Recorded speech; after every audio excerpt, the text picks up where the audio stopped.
Everyone, welcome to Instant Impact First Fireside Chat. We're very lucky to be joined by Patrick Nancaro, who is the founder of TRGT Digital. Thanks so much for joining us today, Patrick. Could we just maybe start off by you quickly introducing the business and letting us know how you got started? Great, sure. So yeah, I'm Patrick. I'm currently the CEO of TRGT Digital. So I started the business with my brother, my twin brother, actually, which is a completely different story. We won't touch upon that today. Yeah, so we started it about 7 years ago. Both of us have been working in digital marketing for 4 or 5 years by that point.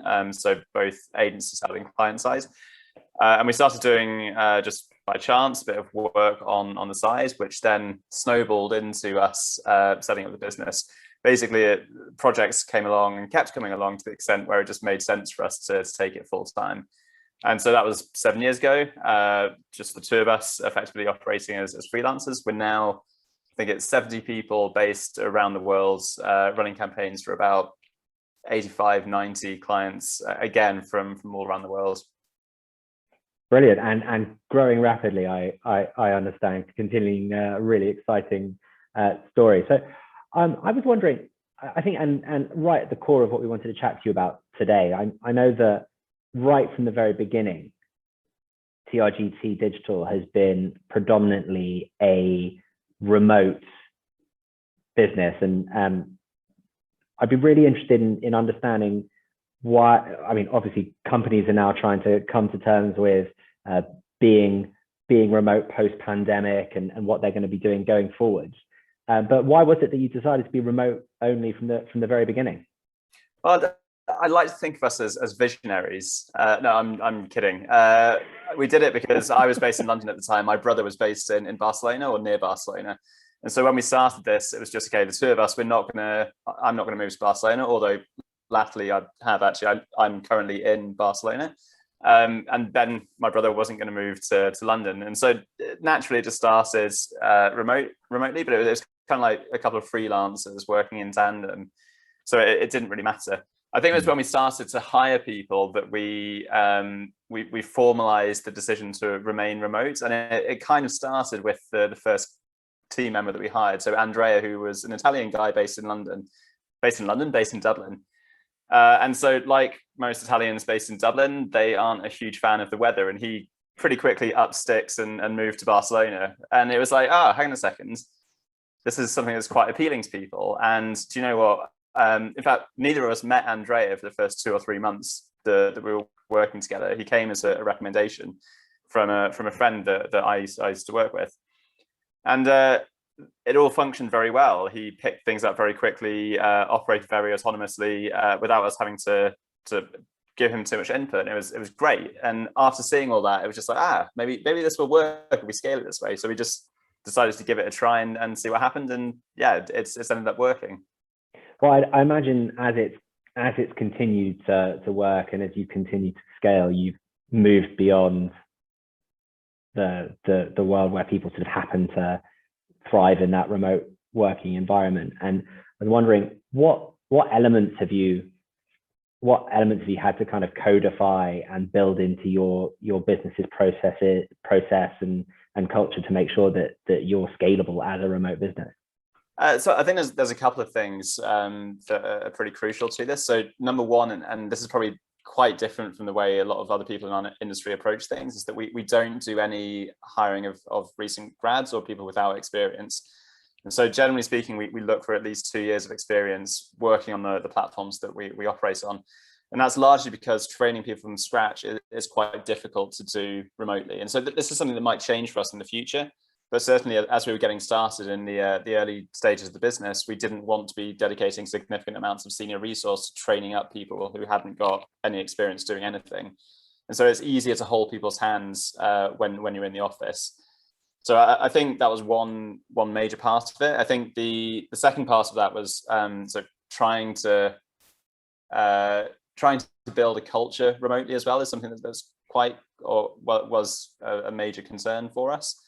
And I think, yeah, the main thing there is I think we had to force stuff until it became natural to some extent. And so trying to recreate the office atmosphere remotely is impossible. You're not going to engineer the organic conversations that people have around, well, the hypothetical water cooler.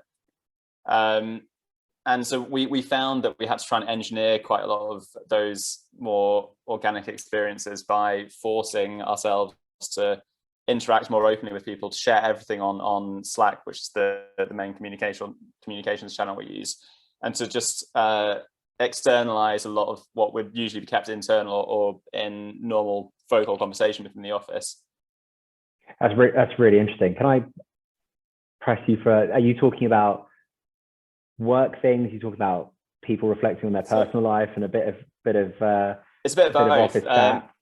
If you think about the work side of things, so we ask that when teams are collaborating together, that all the information they share is shared on Slack. And so you might have an individual conversation with someone, but we ask for the notes from that to be shared on the Slack channel for that client, so that anyone else who's working on that client or ends up like doing holiday cover or something, for example, is able to dip into it and see what's happened, rather than it being over here. Exactly, yeah. So you get everyone gets access to everything, and you can choose to access what you want to, but that ability to be able to see everything that's going on is a way of recreating the sort of overhearing stuff in the office setup. Then also, yeah, it works on the social side as well. So I think we've always been quite an informal company, certainly internally, and we encourage people to get actively involved in sharing non-work chat with the rest of the team. And so we've got a range of dedicated channels, so on Slack, such as so cooking channel, a sport channel, a yoga channel, just a few examples of those, where people, including senior members of the team, will regularly share content and like and comment on everyone's posts and develop some sort of standard social media conversation that you'd see elsewhere and on other social networks. I think if I had to, overall, I'd say that TRGT use more GIFs and emojis than the average agency would do. I think it's that sort of culture that we've cultivated internally.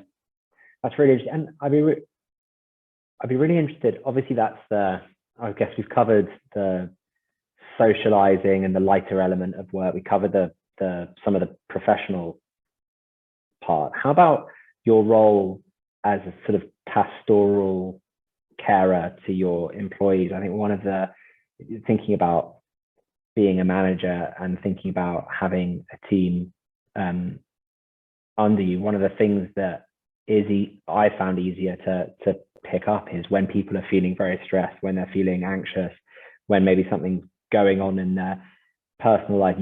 Those things, to me anyway, are easier to pick up in an in-office environment. I wonder whether you've found the same, and whether TRGT put any things in place to help with the mental health, if you will, side of work. Yes, it's a really good question, and I think that it is a lot more difficult to manage people without actually being there. And so again, some of it is something that we try and force a little bit more. And so, for example, our catch-ups with people that you manage, this is relatively standard. It's once a week, but it's an hour long. We make sure the first half hour is dedicated to non-account, non-work, or non-sort of project-specific conversation. So a well-being check-in, just discussing how they're doing, what they got up to at the weekends, a more informal chat as well, to try and if they do have any concerns, try and get those out of them and discuss those before going into talking about the hard numbers of the usual day-to-day work. And so I think that's something that does help you to pick up on cues. But then I think also we try and ask line managers to work at quite a deep level with the people they manage, and so we limit the number of people that you can manage to 4 or 5, which means that you've got enough time to be able to dedicate to looking after those people and spending time talking to them and finding out more about their work life, career development goals, their personal life, so that when things do become a challenge for them, it's either easy for you to notice that, or they feel comfortable actually approaching you and speaking to you about that. And so it's not, we haven't got like a 7-step plan to being great managers. I think it's just things that we ask people to do, and we try and lead by example in that respect too. Brilliant. That's really interesting. You spoke about your role as an industry visionary before. Oh, joking. more than a little tongue in cheek, I'd say. Yeah. No, I'm just kidding. What would you say are for those considering a remote workplace? What would you say are the key benefits that you found at TRGT? So key benefits, I think one of the biggest ones for us is that it's managed to keep people happy. So we've got a very low churn rate within the business. I think in the 7 years that we've been running, we've only had, I think it's 11 or 12 people leave the company. And so we obviously weren't 70 people the entire time. So that number sounds quite impressive, but overall we're very happy with that. And, you know, pre-COVID, there weren't many remote working opportunities. And we had a lot of feedback from people saying, this is amazing. I've been able to move close to my family, or I've been able to move to this city where I actually get some sunshine. I'm never going back to working in an office again. And so it's something that a lot of people, so not everyone, remote working is not for everyone. It's something that a lot of people find very appealing. And I think increasingly, having had a taste of it, it's something that a lot of the workforce are looking for at the minute, some element of flexible working. So yeah, I think that's probably the main one for me. That's really interesting. And you mentioned remote working is not for everyone. Are there any specific considerations that you, obviously as a recruitment business, gonna really care about this, but when you're assessing people to come and join you in your interview process, are there any particular considerations that you bear in mind when trying to find a sort of remote working kind of person and a not remote working kind of person? Yes. So sorry, the connection just broke up there slightly. Hope that's back now. Yeah. So the main thing I'd say, I'll use myself as a personal example of this. And so for me, or in general, I'd say that remote working is a lifestyle choice. And so your lifestyle has to fit within that. So I'm in my 30s now. I'm living in Barcelona, relatively settled down, etc. as well. I am happy where I am, and I'm happy that I don't have to be located in London, for example, where I was before. I think if I go back to my early 20s, when I was just starting out in the industry, I was young, single, wanting to have fun, bit of an extrovert, and the remote element of the remote environment would not have suited me at all. I would have wanted to have that interaction, to be able to learn from people more quickly, to be able to go into the office every day and get out of my small like shared flat in London. I think if you've got space, if you've got a more settled lifestyle, if you've got a family in particular, pets, you want to live in the countryside, all of those things, it suits that extremely well. But if you're a bit of an extrovert living in a city where you haven't got a very good remote working setup, you want to be interacting with people, learning from them at a deeper level on a regular basis, it probably makes more sense to put yourself into an office environment. It's not to say it can't work. It's just, I think some of the things you'll be looking for, you won't be able to get from a remote job. That's really interesting. It kind of goes back to the point that you were making before, well, overlaps with the point you were making before around not training up juniors within the organization. And obviously with people coming out of school or university or just starting their career, often see the workplace is a place to learn, but also to make new friends and start the new sort of chapter of their life. As the world turns more remote, do you fear for the professional training that young people will get, or people early in their career will get as they start? So I would fear for it if people aren't able to adapt. And so what I would say is that it's not impossible to train people from scratch. It's more difficult. And so when we first started the business, we did not have the resources to be able to dedicate a significant amount of time to getting people up to speed from scratch. If you look at large graduate hirers, I don't know, someone like Accenture, for example, they've got the resource to be able to do this kind of thing. And so I think it was just a business decision for us. We didn't start with any funding as well. we just started with the money we had in our pockets and laptops. And so had we had a load of funding, it might have been good for us to hire someone who was in charge of training from the beginning, and then get on board a load of really strong grads who, you know, it would take longer to train, but there'd be a great investment in the long term. And so that was just our decision, and the choice that we made at that point in time. As I said, it's something that we've done to date. We might reconsider this in the future. But yeah, I think I'm not going to try and hide from the fact that it is definitely easier for people who are starting out in their career to learn faster when you're around people the entire time. There's not really a substitute for direct contact. And so if everything were to transition over to fully remote, it might stunt opportunities for some people, yes. Yeah, it's really that's really interesting.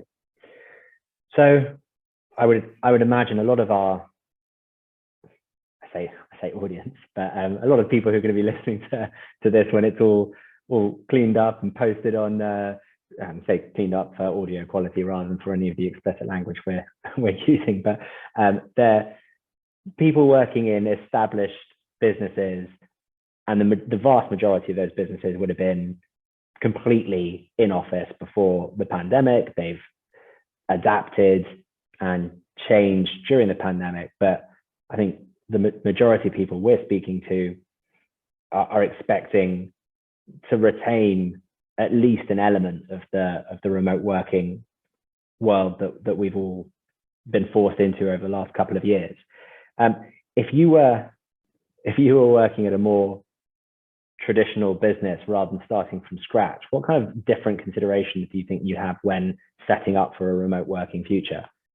So I think one of the biggest things is, so we've actually just been acquired by a larger group who were, so there's 400 of, thank you, there's 400 of us, or 350 of us in total now. And all of the businesses who are in that group beforehand were office-based, non-remote businesses. And they're also now exploring a range of different flexible options. I think one of the biggest challenges that everyone's going to face is the existing workforce signed up to that company working from an office. And so that was what the expectation was. And so there will be a number of people within the business now who like that flexible element of remote working and want to either go part-time in the office or want to go full-time remote. There will be some people who just can't wait to get everyone back in the office as well. But the main thing is that what people signed up for has now changed. And so not everyone's going to be happy, and it's going to be very difficult to find a situation where everyone is going to be happy with what they're offered. I think the other thing to bear in mind with this is that, so we've been doing this for 7 years now, and we're quite happy with the position we're in.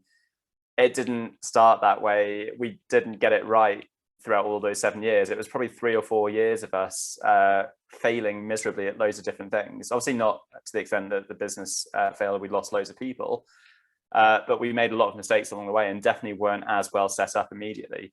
And so this is going to be a long process that each business is going to need to work out itself. And last year I remember speaking to some other people. They were saying, oh yeah, this remote stuff has been brilliant. We've been really productive, and like, who needs to pay 100 grand a month for an office in London? And I'd say, if anyone's had those sorts of thoughts as well, that it's best to feel stuff out a little bit more and to treat this as a longer term process rather than just going, right, this is the way we're going to do things. I think there's still probably quite a lot of change on the horizon in general. A lot of people don't know how, or we don't know how things are going to develop. But it's also something that if you do transition over to a fully remote setup, you will have a year, 2, 3 years worth of teething problems as part of that. And doing so, if you do want to take that approach, it has to be very well thought through, and you've got to have a strategy for how you're going to appease those who are unhappy with that decision, and the structure that you need to have in place, the goal that you need to have in place in order to operate effectively from a remote basis, because it's not the same as working in an office, and there are quite a number of different things you need to change in order to make it effective. And what would you say the biggest 2 things that companies considering that, if you're going in having a chat with an HR director looking to transition to a remote working world, and what would your parting thoughts be in terms of, right, here are like 2-3 things you just cannot miss? So I think it depends on what the company does already, so that the operating culture of the business. And so I think the main thing is that at a managerial level, you have to relinquish control. So if you're a company that's used to having oversight of everything that's going on and looking over people's shoulders as they're working, that can't continue. You can introduce sort of computer tracking software to see what people are doing and make sure they're working and stuff, but no one wants to work under those conditions. And so you have to feel comfortable giving people the autonomy to operate and do their jobs themselves. Treat them like adults to some extent, rather than trying to stay on top of everything they're doing remotely and just being an annoyance, a hindrance to what are usually slightly higher productivity levels from not being distracted and from working from home. So I think that's probably the biggest one for me, is that relinquishment of control. I think also the culture has to change in terms of the social culture of the business as well. And so a lot of that is fueled by, we're a media agency, so Wednesday, Thursday, and Friday night drinks, what it used to be, something like that. A lot of the social culture was driven by that, and I think you've got to try and find a way, especially if you've got a hybrid setup, to get those who are not in the office involved in those sorts of conversations again, rather than alienating them and just having social groups develop from the people who are working in the office on a regular basis. And so, one of the things people might think is that, oh yeah, they've forfeited that need to socialize by deciding to stay at home, but that's not the way it needs to be approached. Otherwise, those people, they will miss out on things and start to feel alienated, and you've got to find ways to integrate them as well. And so we've got this because we've got some people we've got a lot of people in the UK, a lot of people in Spain. And so we do have people meeting up for drinks on a Friday night on a relatively regular basis. But you've got to do a lot of social events and a lot of socializing, integration of that into things like Slack and general comms, in order to make everyone feel at home and not just the ones who are around. That's really interesting. Yeah, I can definitely see how it's important to have a sort of digital social element as well as in person. So, running out of time, I've got a couple of questions left. What would you say the future of flexible working is, or flexible remote working is going to look like? I think it's very difficult to make a call on that one. I think so. The one thing I can almost guarantee is that so it's kind of here to stay. I think COVID's put it in the minds of a lot of people, and a significant number of the people I've spoken to want some element of remote, so some element of flexibility from that perspective in the future. I think what would be brilliant would be, so this is just it's not a micro level, more a macro level, is increase in importance of smaller towns and regions that had previously been, had seen large amounts of population leave. Hopefully it's something that means that people can stay close to their friends and family, which is, for me, one of the most important things. I say that living in Spain, but my brother is around the corner.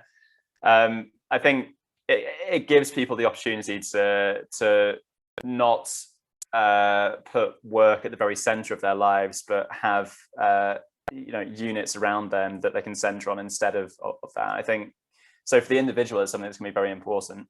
For the company, I think it's going to be quite a challenging one, because I think a lot of people find that migration, a lot of companies probably will choose to have some element of flexibility. I think the ones who do allow some element of fully remote working are going to run into some troubles if things aren't set up correctly, both from a sort of cultural and structural point within the company, but also possibly from a legal or financial side further down the line. There are lots of different rules for where people can operate from and the types of things you can do in certain countries with contracts based in the home market of the business. And so I think if people don't look into that kind of thing and set things up properly, there could be some problems for them in the future. Absolutely. Well, last question then. What's next for TRGT Digital? So I think we're just going to look to try and keep growing the same way that we've been growing for the last 7 years. So we're hiring a couple of people every month, which is great. And I think, yeah, we're getting to the stage now because as a team of 20, 30, a business is a lot more manageable, even on a remote level. But we're looking to see how this adapts and what we need to change as we go from 50, now we're 70, up to 120, 150 people. And so inevitably that brings a lot of cultural change along with it as well. So I think we're just keeping our eyes open to see how things progress, see what internal structures we need to change, see how the increase in numbers, increase in diversity of the team as well affects culture, and try and do the best we can and make the right decisions. That's it, really. Well, it sounds like you guys are smashing it, and thanks so much for sharing your lessons and thoughts. And yeah, I've really enjoyed today. So thank you again, and have a great rest of your day. No problem. Thanks a lot, and hopefully that's all useful. Very useful indeed. Thanks. Cheers, Felix. Thanks. Bye.